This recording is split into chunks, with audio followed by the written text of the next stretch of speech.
Autre question de Nicolas sur la Constituante. Pourra-t-on suivre les débats publiquement à la télé ou sur Internet, par exemple?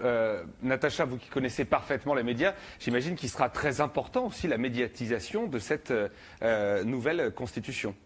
C'est d'ailleurs pour ça qu'on n'a pas parlé du rôle des médias là-dedans, mais un des éléments fondamentaux pour apporter une forme de révolution est aussi de s'assurer d'un pluralisme dans les médias.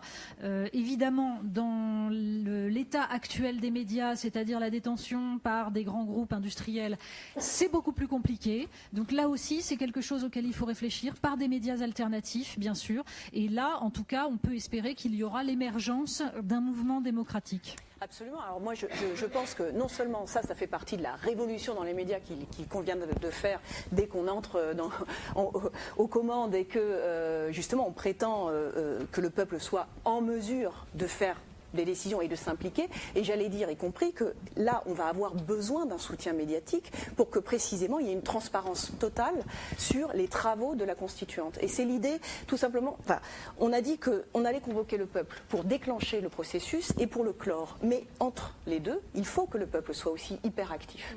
Et donc ça va être possible justement si on a des médias performants, si on a des médias qui justement rendent compte, font état du travail politique, du travail délibératif, etc. Et donc là, on va avoir besoin évidemment de médias, notamment avec les réseaux sociaux. Enfin, je pense qu'on a, pour le coup, on a des outils majeurs qui permettent précisément cette implication par le biais de la connaissance, tout simplement, de ce qui se passe. Et vous savez que l'Avenir en commun a donné naissance à plusieurs livrets thématiques qui sortent de jour en jour. Et le livret thématique sur le thème des médias, justement, la révolution dont il est question, un sujet primordial, sera bientôt disponible sur le site de l'avenirencommun.fr.